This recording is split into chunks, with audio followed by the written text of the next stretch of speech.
Praise the Lord. பரலோக ராஜ்யத்தின் சுவிசேஷ ஊழியத்தின் சார்பாக இந்த ஜோசுவா ஜீவகுமாருடைய நன்றியும் சோத்திரத்தையும் கர்த்தருக்குள் நான் செலுத்திக் கொள்கிறேன். கர்த்தருக்குரியவர்களே, நாம் தொடர்ந்து சிறைப்பட்டவர்களின் விடுதலையும் நியாய தீர்ப்பின் அதிகாரமும் என்ற தலைப்பினிலே நாம் தொடர்ந்து கர்த்தருடைய வேதத்தை தியானித்து கொண்டு வருகிறோம். முந்தைய பகுதியிலே இந்த சிவப்பு குதிரனுடைய சிறைப்பட்டவருடைய விடுதலை குறித்து நாம் தியானித்தோம். இந்த வேத தலைப்பினிலே சிவப்பு குதிரையில் காணப்படுகின்ற நியாய தீர்ப்பின் அதிகாரம் என்ற தலைப்பினிலே நாம் தியானிக்கப் போகின்றோம். வெளிப்படுத்த விசேஷம் 20ஆம் அதிகாரம் 4ஆம் வசனத்திலிருந்து நாம் வாசிக்கும் பொழுது,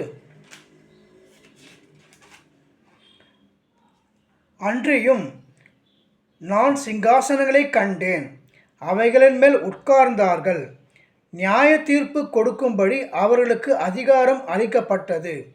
இயேசுவை பற்றிய சாட்சி நிமித்தமும் தேவனுடைய வசனத்தின் நிமித்தமும் சிரசேதம் பண்ணப்பட்டவருடைய ஆத்துமாக்களையும் மிருகத்தையாவது அதன் சொரூபத்தையாவது வணங்காமலும் தங்கள் நெற்றியிலும் தங்கள் கையிலும் அதில் முத்திரையை தரித்து கொள்ளாமலும் இருந்தவர்களையும் கண்டேன். அவர்கள் உயிர்த்து கிறிஸ்துவுடனே கூட 1000 வருஷம் அரசாண்டார்கள் என்று நியாய தீர்ப்பு கொடுக்கும்படி அவர்களுக்கு அதிகாரம் அளிக்கப்படுகிறது என்று அந்த சிங்காசனங்களை கண்டவர்களை குறித்து வேதமானது நமக்கு வெளிப்படுத்துகின்றது. வெளிப்படுத்த விசேஷம் 19ஆம் அதிகாரத்தில் 11ஆம் வசனத்திலிருந்து நாம் முந்தைய பகுதியிலே வாசித்தது போல, பின்பு பரலோகம் திறந்திருக்க கண்டேன், இதோ ஒரு வெள்ளை குதிரை காணப்பட்டது, அதன் மேல் ஏறியிருந்தவர் உண்மையும் சத்தியமுள்ளவர் எண்ணப்பட்டவர், அவர் நீதியாய் நியாயம் தீர்த்து யுத்தம் பண்ணுகிறார். அவருடைய கண்கள் அக்னி ஜுவாலை போல் இருந்தன, அவருடைய சிரசின் மேல் அநேக கிரீடங்கள் இருந்தன. அவருக்கே அன்றி வேறு ஒருவருக்கும் தெரியாத ஒரு நாமமும் எழுதியிருந்தது. இரத்தத்தில் துவைக்கப்பட்ட வஸ்திரத்தை தரித்திருந்தார். அவருடைய நாமம் தேவனுடைய வார்த்தை என்பதே. பரலோகத்தில் உள்ள சேனைகள் வெண்மையும் சுத்தமான மெல்லிய வஸ்திரம் தரித்தவர்களாய் வெள்ளை குதிரைகளின் மேல் ஏறி அவருக்கு பின் சென்றார்கள் என்று அந்த வெள்ளை குதிரையின் மேல் ஏறி பின் செல்லுகின்ற அந்த காரியத்தை குறித்து, அதாவது ராஜ்யத்திற்கு உட்பட்டவர்களாகவும் கிரீடத்திற்கு உட்பட்டவர்களாகவும் வெள்ளை குதிரைக்கு கிறிஸ்துவனுடைய கிரியைகளுக்கு உட்பட்டவர்களாகவும் இருக்கிற அந்த ஜனங்கள் தான் இந்த நியாய தீர்ப்பின் சிங்காசனத்திலே அமரக்கூடிய தகுதி உள்ளவர்களாக அவர்கள் காணப்படுகின்றார்கள் என்பதை பரிசுத்த வேதமானது நமக்கு வெளிப்படுத்துகின்றது. வெளிப்படுத்த விசேஷம் 6ஆம் அதிகாரம் 3ஆம் வசனமும் 4ஆம் வசனமும் நாம் வாசிக்கும் பொழுது, அவர் 2ஆம் முத்திரையை உடைத்த போது 2ஆம் ஜீவனானது, நீ வந்து பார் என்று சொல்ல கேட்டேன்.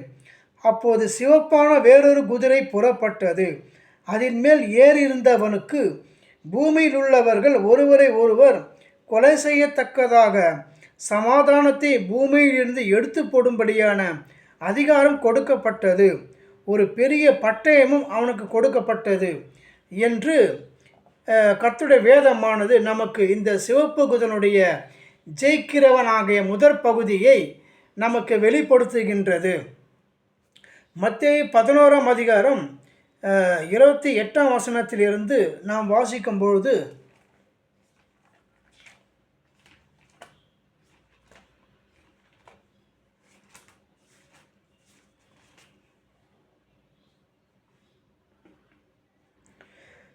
வருத்தப்பட்டு பாரம் சுமக்கிறவர்களே, நீங்கள் எல்லாரும் என்னிடத்தில் வாருங்கள், நான் உங்களுக்கு இளைப்பாறுதல் தருவேன்.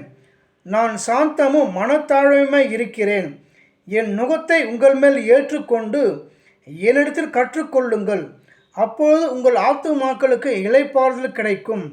என் நுகம் மெதுவாயும் என் சுமை லகுவாயும் இருக்கிறது என்றார் என்று அவருடைய நுகமும் சுமையும் எவ்வாறாக அவர் சிறு சிறுவராக காணப்பட்டு தச்சனுடைய குமாரனாக காணப்பட்டு மரியாளுடைய குமாரனாக காணப்பட்டு ஒரு எளிமையராக அவர் இந்த உலகத்திலே ஊழியம் செய்து வல்லமை உள்ளவராக அவர் திகழ்ந்தார். ஆகவே அந்த எளிமை உள்ளவராக அவர் எழுப்பின அந்த காரியமும் மற்றும் அந்த எளிமையராக இருந்து அவர் தேவனுடைய குமாரன் என்று அந்த வெளிப்படும் வார்த்தைகளை அந்த கர்த்தருடைய பிதாவினுடைய நியாய பிரமாணங்களையும் கட்டளைகளையும் நியதிகளையும் கடைப்பிடிக்கின்ற அந்த இஸ்ரவேலர்கள், அந்த நியாய சாஸ்திரிகள், வேதப்பாரகர்கள் இந்த எளிமையான இயேசு கிறிஸ்துவின் அந்த வார்த்தைகளை தேவனுடைய குமாரன் என்று சொல்லும் அந்த வார்த்தைகளை அவர்கள் ஏற்றுக்கொள்ளாதபடி அந்த எவ்வாறாக அவருடைய ஊழியத்தில் காணப்பட்டதோ அதே நுகமும் சுமையும் இந்த சிவப்பு குதிரனுடைய கிரியைகளும் காணப்படுகின்றது என்பதை எவ்வாறாக அவர்கள் இயேசு கிறிஸ்துவானவரை எதிர்த்தார்களோ அதே போல இந்த சிவப்பு குதிரை தலைமையிலான ஊழியத்திலும் எதிர்க்கும் கர்த்தருடைய பரிசுத்தவான்களும் காணப்படுவார்கள் என்பதை இந்த சிவப்பு குதிரனுடைய நியாய தீர்ப்பின் அதிகாரமானது காணப்படுகின்றது என்பதை நாம் தொடர்ந்து தியானிக்கலாம். யோவான் 5ஆம் அதிகாரம் 21ஆம் வசனத்திலிருந்து அந்த நியாய தீர்ப்பின் அதிகாரம் உள்ள இயேசு கிறிஸ்துவானவரை குறித்து சொல்லும் பொழுது,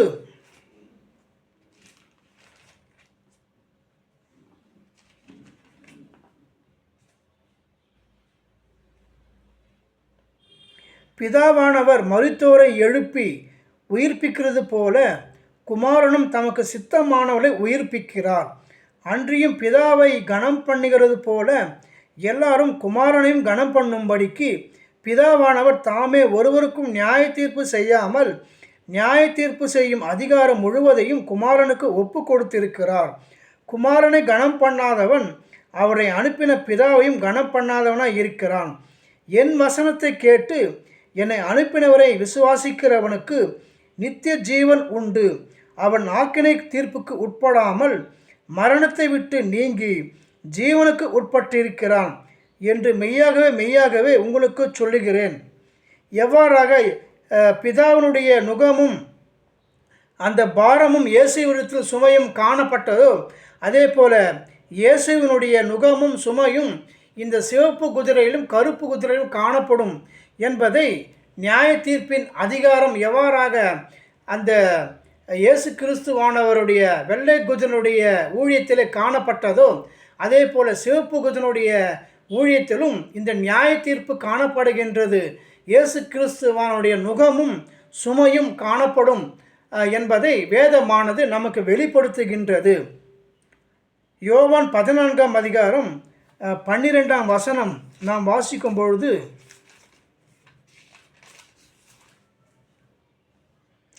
மெய்யாகவே நான் உங்களுக்கு சொல்லுகிறேன், நான் பிதாவிடத்திற்கு போகிறபடியினால் என்னை விசுவாசிக்கிறவன் நான் செய்கிற கிரைகளை தானும் செய்வான், இவைகளை பார்க்கிலும் பெரிய கிரைகளும் செய்வான் என்று முதற் பகுதியான அந்த சிவப்பு காரியமானது நான் செய்கிற கிரைகளை தானும் செய்வான்.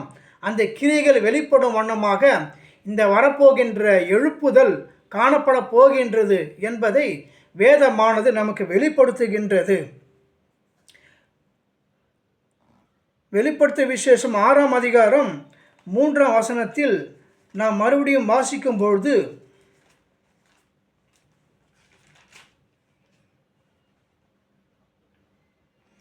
அப்பொழுது சிவப்பான வேறொரு குதிரை புறப்பட்டது. அதன் மேல் ஏறி இருந்தவனுக்கு பூமியில் உள்ளவர்கள் ஒருவரை ஒருவர் கொலை செய்யத்தக்கதாக சமாதானத்தை பூமியிலிருந்து எடுத்து போடும்படி என அதிகாரம் கொடுக்கப்பட்டது. ஒரு பெரிய பட்டயமும் அவனுக்கு கொடுக்கப்பட்டது என்று சொல்லப்படுகின்றது.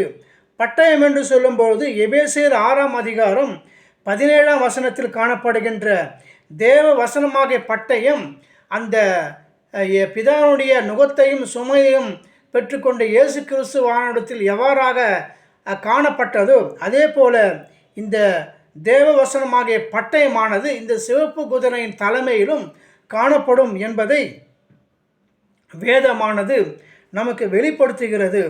லூக்கா 2ஆம் அதிகாரம் 34ஆம் வசனமும் 35ஆம் வசனமும் நாம் வாசிக்கும் பொழுது,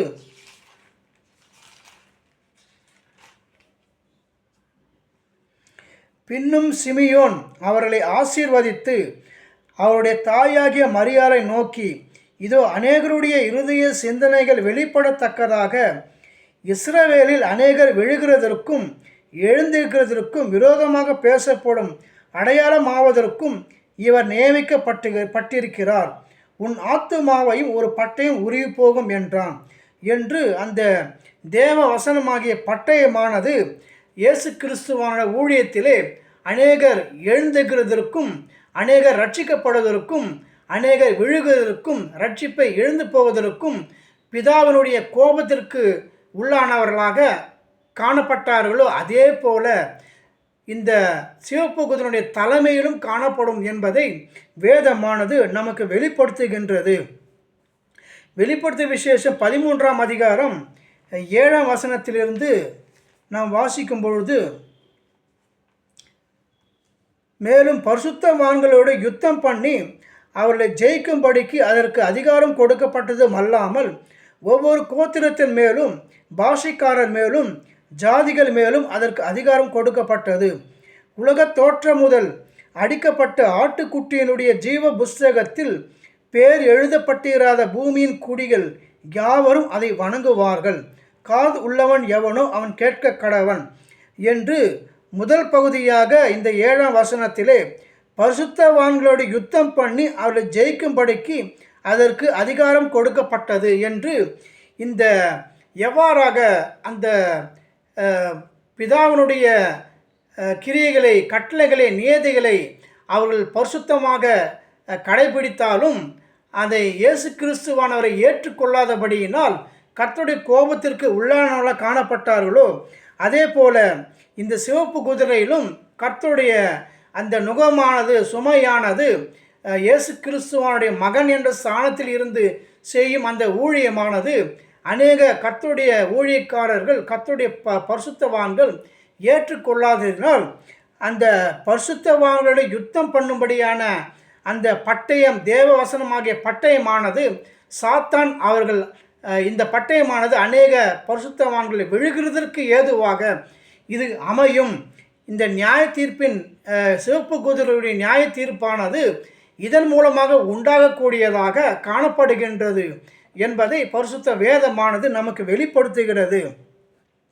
மத்தேயு 25ஆம் அதிகாரம் 40ஆம் வசனத்தில் நாம் வாசிக்கும் பொழுது,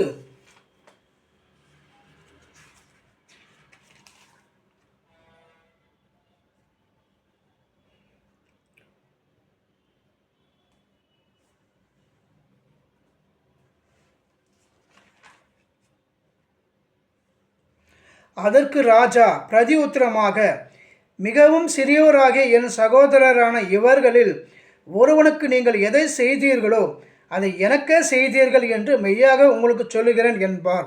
ஆகவே நம்ம அடுத்த வேத பகுதியில் மிகவும் சிறியவர்களாகிய இயேசு கிறிஸ்துவானுடைய ஊழியத்திலே காணப்பட்ட அந்த இடர்கள் குறித்தும் மற்றும் அப்போஸ்தலர் ஊழியத்தில் காணப்பட்ட இடர்கள் குறித்தும் மற்றும் இந்த சிவப்பு குதிரையுடைய ஊழியத்தில் காணப்பட்ட இடர்கள் குறித்தும் வெள்ளாடுகள், செம்மறியாடுகள் என்ற தலைமையில் நாம் அடுத்த பகுதியிலே அதை குறித்து நாம் தொடர்ந்து தியானிக்கலாம்.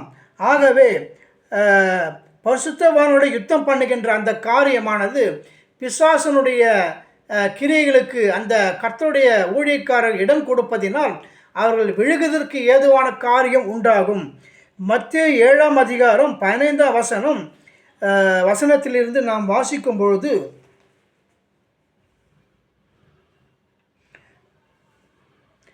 கள்ள தீர்க்கதரிசிகளுக்கு எச்சரிக்கையாக இருங்கள். அவர்கள் ஆட்டுத்தோலை போர்த்து கொண்டு உங்களிடத்தில் வருவார்கள். உள்ளத்திலோ அவர்கள் பட்சிக்கிற ஓநாய்கள். அவர்களுடைய கனிகளினாலே அவர்களை அறிவீர்கள். முட்செடிகளில் திராட்சை பழங்களையும் முட்பூண்டுகளில் அத்தி பழங்களையும் பறிக்கிறார்களா? அப்படியே நல்ல மரமெல்லாம் நல்ல கனிகளை கொடுக்கும், கெட்ட மரமோ கெட்ட கனிகளை கொடுக்கும். நல்ல மரம் கெட்ட கனிகளை கொடுக்க மாட்டாது, கெட்ட மரம் நல்ல கனிகளை கொடுக்க மாட்டாது. நல்ல கனி கொடாத மரமெல்லாம் வெட்டுண்டு அக்கினியிலே போடப்படும். ஆதலால் அவருடைய கனிகளினாலே அவர்களை அறிவீர்கள்.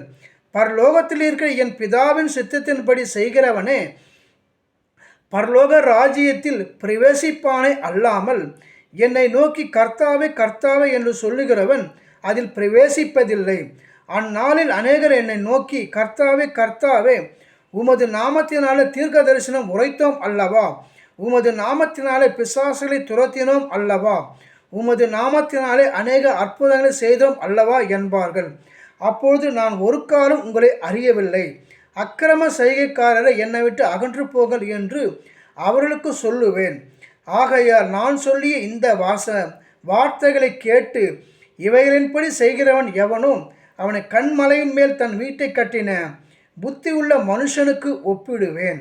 பெருமழை சொரிந்து பெருவெள்ளம் வந்து காற்று அடித்து அந்த வீட்டின் மேல் மோதியும் அது விழவில்லை, ஏனென்றால் அது கண்மலையின் மேல் அஸ்திவாரம் போடப்பட்டிருந்தது. நான் சொல்லி இந்த வார்த்தைகளை கேட்டு இவைகளின்படி செய்யாதிருக்கிறவன் எவனோ அவன் தன் வீட்டை மணலின் மேல் கட்டின புத்தியில்லாத மனுஷனுக்கு ஒப்பிடப்படுவான். பெருமழை சொரிந்து பெருவெள்ளம் வந்து காற்று அடித்து அந்த வீட்டின் மேல் மோதின போது அது விழுந்து முழுவதும் அழிந்தது என்றார் என்று இங்கே கர்த்தருடைய வார்த்தை சொல்லும்பொழுது 23ஆம் வசனத்திலே, அக்கிரம செய்கைக்காரரே என்னை விட்டு அகன்று போங்கள் என்று அவர்களுக்கு சொல்லுவேன். கர்த்தர் ஒரு கிரமத்தை வைத்திருக்கிறார். கிரமத்திற்கு எதிர்ப்பதமும் அக்கிரமம். கர்த்தர் இவ்வாறாக மகன் என்ற ஸ்தானத்திலே அந்த தலைமையிலான வெள்ளை குதிரனுடைய தலைமையும் சிவப்பு குதிரனுடைய தலைமையும் கருப்பு குதிரனுடைய தலைமையும் மங்கின நிறமுள்ள குதிரையின் தலைமையும் காணப்படுகின்றது. அந்த கிரமங்களை ஏற்றுக்கொள்ளாத கர்த்தருடைய ஊழியக்காரர்கள் கிரமத்தை மீறுகிறதினால் அவர்கள் எத்தனையோ அற்புத அடையாளங்கள் செய்கிறவர்களாகவும் தீர்க்க தரிசனம் உரைக்கிறவர்களாகவும் பிசாசுகளை துரத்துகிறவர்களாகவும் அவருடைய நாமத்தை குறித்து சொல்லுகிறவர்களாகவும் காணப்பட்டாலும் அவர்கள் அந்த கர்த்தருடைய கிரமத்தை ஏற்றுக்கொள்ளாதபடி இருப்பதினால் கர்த்தருடைய கோபத்திற்கு உள்ளானவர்களாக அவர்கள் காணப்படுகிறவர்களாக அவர்கள் கர்த்தருடைய கோபத்திற்கு காணப்பட்டு நரக ஆக்கினைக்கு உள்ளானவர்களாக அவர்கள் காணப்படுகின்றார்கள் என்பதை பரிசுத்த வேதமானது நமக்கு வெளிப்படுத்துகின்றது. மத்தேயு 18ஆம் அதிகாரம் 6ஆம் வசனத்திலிருந்து நாம் வாசிக்கும் பொழுது,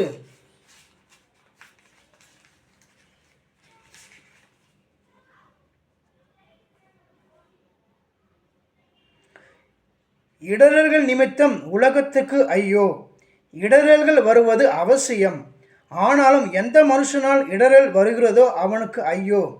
உன் கையை ஆவது உன் காலாவது உனக்கு இடரல் உண்டாக்கினால் அதை தரித்து எரிந்து போடு.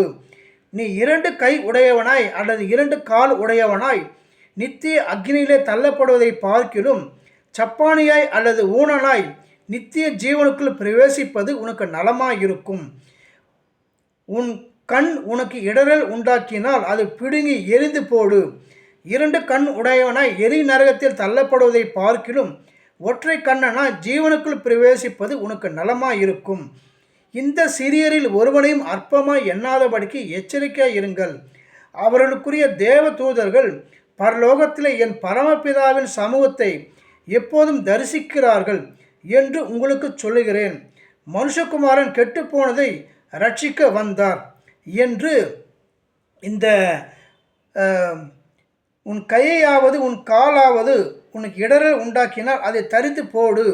உன் கண் உனக்கு இடரல் உண்டாக்கினால் அதை பிடுங்கி எரிந்து போடு என்று கடைசி காலத்திலே இந்த தேவ வசனமாகிய பட்டயத்தினாலே அவர்கள் அந்த கர்த்தருடைய ஊழியக்காரருக்கு எதிராக அவர்கள் செயல்படும் வண்ணமாக பிசாசனுடைய கிரியைகள் காணப்படுகின்றது.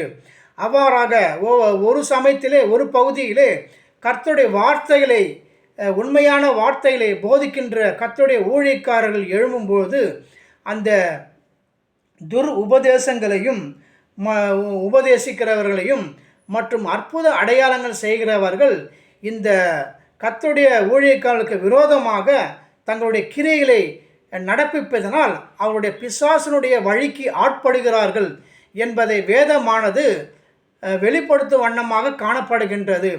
ஆகவே கர்த்தருடைய அந்த கிரமத்தை வழியை அவர்கள் பின்பற்றாதபடி அதற்கு எதிராக அவர்கள் கிரியை காணப்படுவதனால் அக்கிரம செய்கைக்காரராக அவர்கள் காணப்படுகின்றார்கள் என்பதும், அவர்கள் நரகத்திற்கு உள்ளானவர்களாக மற்றும் அந்த பரிசுத்தவான்களோடு யுத்தம் பண்ணி அவர்கள் ஜெயிக்கும்படியான அதிகாரம் அந்த பிசாசுக்கு காணப்படுகின்றது என்பதை வேதமானது நமக்கு வெளிப்படுத்துகின்றது.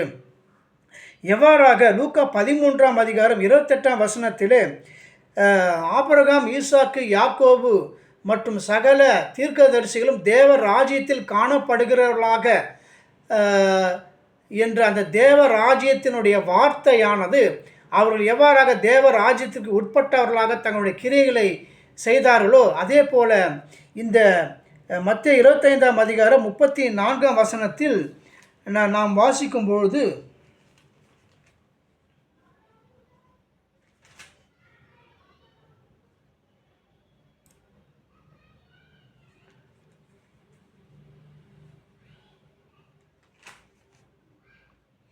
அப்பொழுது ராஜா தமது வலது பக்கத்தில் நிற்பவர்களை பார்த்து, வாருங்கள், என் பிதாவினால் ஆசீர்வதிக்கப்பட்டவர்களே, உலகம் உண்டானது முதல் உங்களுக்காக ஆயத்தம் பண்ணப்பட்டிருக்கிற ராஜ்யத்தை சுதந்திரித்துக் கொள்ளுங்கள் என்று கர்த்தருடைய ராஜ்யத்தின் வெளிப்படுத்தல்களை, கிரியைகளை எவர்கள் வெளிப்படுத்துகிறார்களோ அவர்கள்தான் அந்த நியாய தீர்ப்பின் சிங்காசனத்திலே அமரக்கூடிய தகுதி உள்ளவர்களாக காணப்படுகின்றார்கள் என்பதை பரிசுத்த வேதமானது நமக்கு வெளிப்படுத்துகின்றது.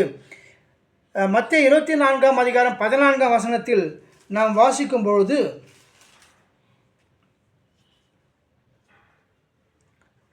ராஜ்யத்தினுடைய இந்த சுவிசேஷம் பூலோகம் எங்கும் உள்ள சகல ஜாதிகளுக்கும் சாட்சியாக பிரசங்கிக்கப்படும், அப்போது முடிவு வரும் என்று இந்த சிவப்பு குதிரனுடைய ஊழியமானது ராஜ்யத்தின் சுவிசேஷமாக அது இந்த உலகத்திலே நடைபெறப் போகின்றது. பரலோக ராஜ்யத்தினுடைய சுவிசேஷத்தை, கர்த்தருடைய ராஜ்யத்தின் சுவிசேஷத்தை வெளிப்படுத்தும் வண்ணமாக இது காணப்பட போகின்றது. ஆகையால் தான் இந்த ராஜ்யத்திற்கு உட்படுத்தவர்கள் எதிராக செயல்படும் கர்த்தருடைய அந்த ஊழியக்காரர்கள் இந்த ஆக்கினைக்கு உட்பட்டவர்களாக, பிசாசனுடைய வழிக்கு உட்பட்டவர்களாக, நரகத்தின் ஆக்கினைக்கு உட்பட்டவர்களாக காணப்படுகின்றார்கள் என்பதை வேதமானது நமக்கு வெளிப்படுத்துகின்றது. மற்றும் அடுத்த வேத பகுதியிலே நாம் இந்த சிறியவர்கள் என்ற தலைப்பினிலே, வெள்ளாடுகள், செம்மறியாடுகள் என்ற தலைப்பினிலே இயேசு கிறிஸ்துவானுடைய ஊழியத்தை குறித்தும், அப்போஸ்தலருடைய ஊழியத்தை குறித்தும், சிவப்பு குதிரனுடைய ஊழியத்தை குறித்தும், அதற்கு சாதகமான கர்த்தருடைய ஊழியர்களை குறித்தும், அதற்கு எதிரான கர்த்தருடைய ஊழியர்கள் குறித்தும் நாம் தொடர்ந்து தியானிக்கலாம். அதற்கு அடுத்த பகுதியிலே கருப்பு குதிரனுடைய தலைமையிலான சிறைப்பட்டவருடைய விடுதலையும் நியாய தீர்ப்பின் அதிகாரமும் என்பதை குறித்து நாம் தொடர்ந்து தியானிக்கலாம். கர்த்தர் இந்த வார்த்தைகளை 30, 60, 100 ஆசீர்வதிப்பாராக. கர்த்தர் நாமம் மகிமைப்படுவதாக. ஆமென். அல்லேலூயா.